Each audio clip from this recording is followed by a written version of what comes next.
bukan hanya memiliki pasukan, tapi beliau juga punya basis pendukung di luar anggota yang jumlahnya ini juga sangat-sangat besar. Ya mungkin Ahok ini bisa dituduh menistakan agama, tapi kalau mau menuduh Gus Yakut menistakan agama, ya tunggu dulu.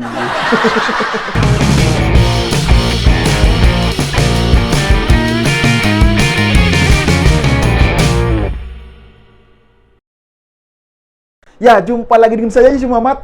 Gus Yakut, Menteri Agama Republik Indonesia, beberapa hari ini terus menjadi bulan-bulanan oleh gerombolan kadrun. Mulai dari kadrun yang kelas teri sampai kadrun lulusan pendidikan tinggi. Dan kabar terbarunya ya, ada pemuda yang pakai baju batik, wajahnya glowing sambil menenteng pedang katanya. Dia terlihat emosi dan mengancam Gus Yakut. Mendidih rasanya darah ketika mendengarkan ucapan Bapak Menteri yang menyamakan antara suara adzan dengan gonggongan anjing. Begitu katanya. Ya, tapi biar lebih jelas ya, silakan disimak terlebih dahulu cuplikan videonya berikut. Didih rasanya darah ketika mendengarkan ucapan Bapak Menteri yang menyamakan antara suara azan dengan gonggongan anjing. Bapak Yakut, ini adalah pelecehan dan juga penghinaan terhadap Islam serta nilai-nilai Pancasila.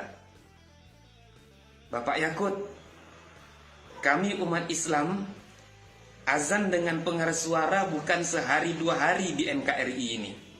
Sudah puluhan tahun. Bapak Yakut, dalam ajaran kami agama Islam, yang tidak suka, yang benci dengan suara azan itu hanyalah setan. Bapak Yakut, tolong jangan usik agama kami. Kalau Bapak Yakut terus mengusik agama kami,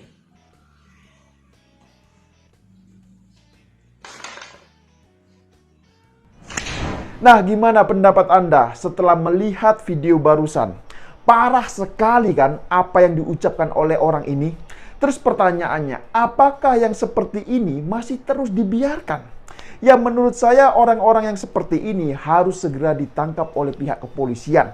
Dan tahu tidak, setelah ditelusuri, ternyata pemuda itu adalah pemilik akun Instagram yang bernama Doni Putra Safar.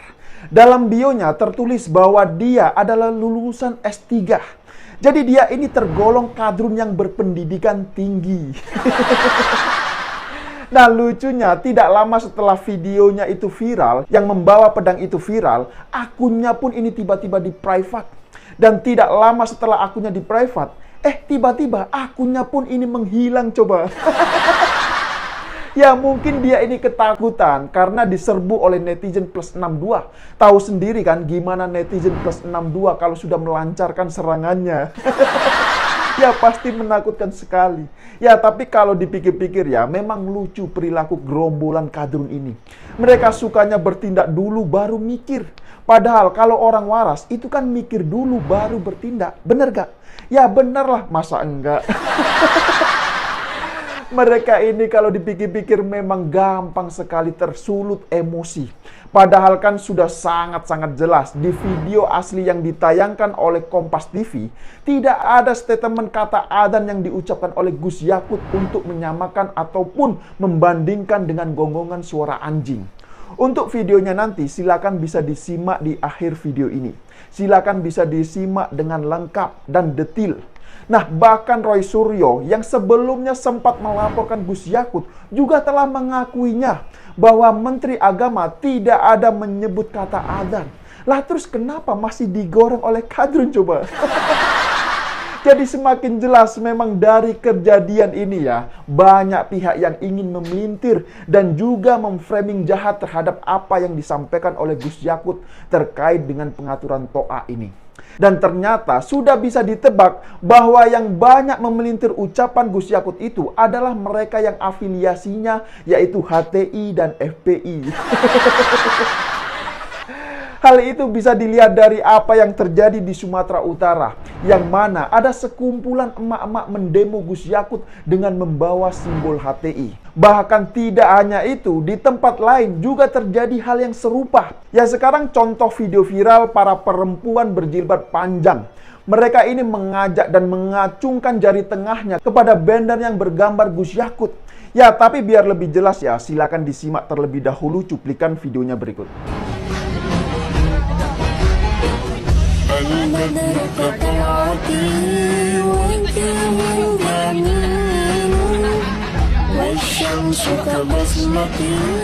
Nah, jadi gimana? Parah sekali kan setelah melihat kelakuan mereka itu? Coba bayangkan saja, mereka semua itu berjilbab panjang, tapi kelakuannya justru sangat-sangat memalukan coba. Dan setelah ditelusuri, ternyata afiliasi mereka ini adalah HTI dan FPI. Lagi-lagi FPI dan HTI, memang mereka ini selalu bikin ulah. Jadi mereka inilah korban salah pengajian kalau menurut saya. Mengapa saya katakan demikian? Ya karena mereka ini gampang sekali dibodohi dengan hal-hal yang berbau agama. Makanya tidak heran jika Presiden Jokowi baru-baru ini meminta masyarakat agar hati-hati saat mengundang penceramah agama. Khususnya buat para keluarga TNI dan Polri. Jujur saja, banyak penceramah radikal sudah mentargetkan keluarga dari TNI Polri. Jadi hal ini sudah seharusnya memang harus diantisipasi. Ya sekarang coba perhatikan sajalah, mereka yang menghina Menteri Agama itu terlihat masih muda-muda dan literasinya pun masih sangat rendah. Mereka mudah dihasut oleh gerombolan kadrun yang memotong video kemudian ditambahi dengan narasi yang provokatif berkaitan dengan agama. Kalau melihat apa yang terjadi ini, mirip sekali dengan apa yang dulu pernah dialami oleh Basuki Cahayapurnama alias Ahok. Ya masih ingat kan kejadian yang dialami oleh Ahok dulu? Ya saat itu bermula ketika Ahok berpidato di depan para warga di Kepulauan Seribu. Ahok yang saat itu masih menjabat sebagai Gubernur DKI Jakarta, beliau datang untuk meninjau program pemberdayaan budidaya ikan kerapu di Kepulauan Seribu. Nah, disitulah kemudian Ahok menyampaikan kepada warga masyarakat, menurutnya program pemberdayaan ikan kerapu tersebut masih akan tetap dilanjutkan meski dia nanti tidak terpilih lagi menjadi Gubernur di Pilgub DKI Jakarta pada tahun 2017 nanti. Kan bisa saja dalam hati kecil Bapak Ibu nggak pilih saya karena dibohongi pakai surat Al-Maidah 51 macam-macam itu. Nah, maksudnya yang dibohongi itu adalah orang yang suka memanfaatkan ayat-ayat Al-Quran seperti surat Al-Maidah ayat 51. Jadi yang bohong itu bukan ayatnya, tapi orangnya. Orang yang memanfaatkan ayat-ayat tersebut. Namun sayang, hal itu kemudian dipelintir oleh Buniyani. Video Ahok yang potongan itu kemudian diviralkan dengan narasi yang provokatif. Kata pakai yang diucapkan oleh Ahok dihilangkan dalam judul yang ditulis oleh Buniyani. Jadi Buniyani menulis karena dibohongi surat Al-Maidah 51 dan bukan karena dibohongi pakai surat Al-Maidah 51. Nah, dari penghilangan kata pakai pada kalimat tersebut jelas-jelas itu sangat membuat gaduh masyarakat, terutama masyarakat di media sosial. Video Ahok di Kepulauan Seribu itu pun viral. Tak lama kemudian Front Pembela Islam atau FPI dan Majelis Ulama Indonesia atau MUI Sumatera Selatan melaporkan Ahok kepada pihak kepolisian. Sejumlah organisasi lain pun menyusul untuk melaporkan Ahok kepada pihak kepolisian. Dan perlu diketahui, meski Ahok sudah meminta maaf pada saat itu, namun proses hukumnya pun tetap berjalan.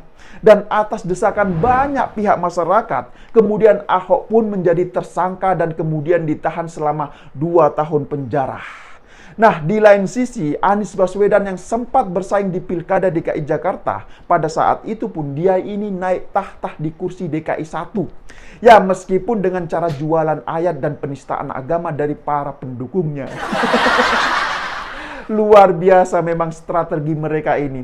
FPI pun sudah mengakui bahwa mereka punya andil besar dalam memenangkan Anies Baswedan sebagai Gubernur DKI Jakarta pada saat pilkada itu.